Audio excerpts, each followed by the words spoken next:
Hello friends, আপনারা সবাই ভালো আছেন তো? আমি তো ভালোই আছি। হ্যাঁ, আজকে আমি আপনাদের কাছে নতুন একটি রেসিপি নিয়ে এসেছি, চিকেন পকোড়া। চিকেন পকোড়া তো আমাদের বাড়িতে সবাই কম বেশি ভালোবাসি।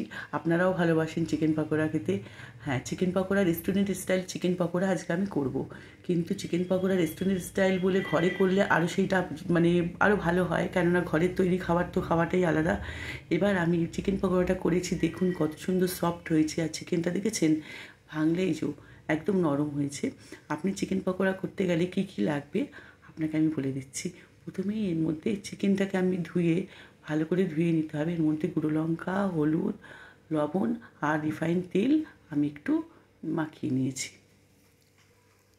আর যদি আমার চ্যানেলটা এখনও আপনারা সাবস্ক্রাইব না করে থাকেন তাহলে সাবস্ক্রাইব করে দিন।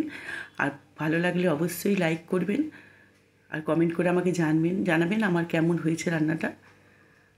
আর এর মধ্যে নিয়ে নিয়েছি আমি বেসন আর চালের গুঁড়ো। ঠিক যেই পরিমাণে বেসন আর চালের গুঁড়ো নিয়েছি এই পরিমাণেই নেবেন আপনারা।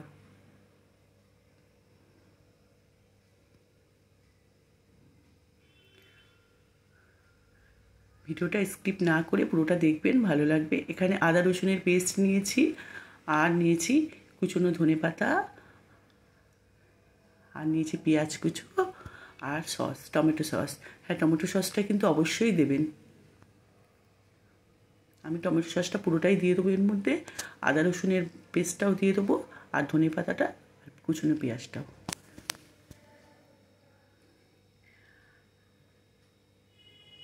ভিডিওটা স্কিপ না করে পুরোটাই দেখবেন, তাহলেই আপনারা বুঝতে পারবেন আমি কিভাবে বানিয়েছি। এটা খুবই সুন্দর লাগবে, খুবই ভালো লাগবে খেতে। আর রেস্টুরেন্টের থেকেও খুব সুন্দর লাগবে, আমি কথা দিচ্ছি আপনার ভালোই লাগবে খেতে। এটা সবটা মিশিয়ে দিতে হবে, দিয়ে এটাকে ভালো করে মাখিয়ে নিতে হবে। আর মাখিয়ে আপনি বেশিক্ষণ না, 10-15 মিনিট রাখবেন, তারপরে আপনি ভেজে নেবেন। আর সামান্য অল্প করে জল দিতে হবে, বেশি জল দিয়ে দেবেন না, তাহলে একদমই পুরো মানে কাদা কাদা টাইপের হয়ে যাবে। আপনি একটু অল্প অল্প করে জল দেবেন, বেশি জল লাগবে না এতে।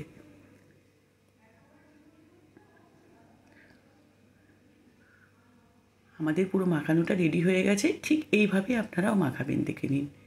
এতে আমার এক্সেস বেসনও নেই, যেটুকু আমি চিকেন তুলবো তার মধ্যেই লেগে থাকবে। এবার আমি ওভেনে কড়াইটা বসিয়ে দেবো, তার মধ্যে একটু রিফাইন তেল দিয়ে দেবো। আমি রিফাইন তেলে ভাজছি, আপনারা ইচ্ছে হলে সর্ষের তেলেও ভাজতে পারেন। আর চামচে করে এক পিস করে তুলে তুলে আমি এরকমভাবে সাইড করে করে ভেজে নেবো।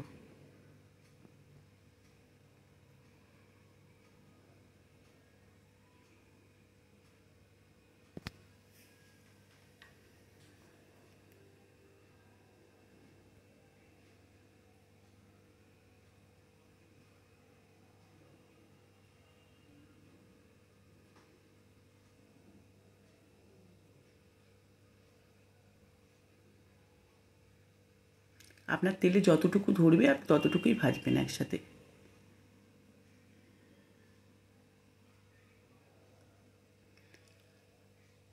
আর দেবার সঙ্গে সঙ্গেই উল্টাতে যাবেন না, তাহলে ভেঙে যেতে পারে। কিছুক্ষণ হতে দেবেন, তারপরে একটু লাল করে কড়া করেই ভাজবেন। আর গ্যাসের ফ্লেমটা মানে মিডিয়াম রাখবেন, খুব হাই করবেন না, তাহলে ওপরের আমাদের ইয়েটা পুড়ে যাবে, ভেতরে চিকেনটা কাঁচা থেকে যাবে। আপনারা হালকা করে একটুখানি মিডিয়াম আঁচে রেখে ভাজবেন।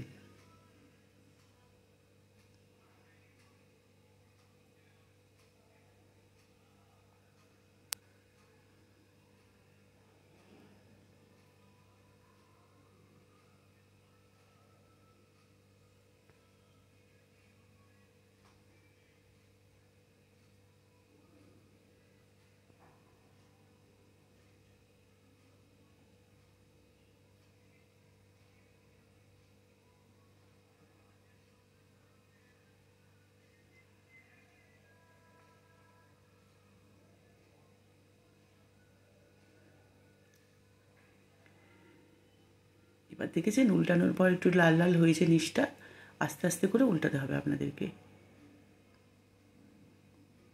আর এখানে চিকেনটা আমি ছোটো ছোটো করে কেটে নিয়েছি, কেননা একটুখানি তাড়াতাড়ি সেদ্ধ হয়ে যাবে।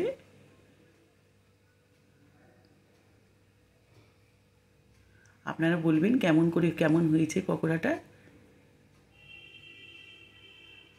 অবশ্যই আমাকে জানাবেন, জানাতে ভুলবেন না।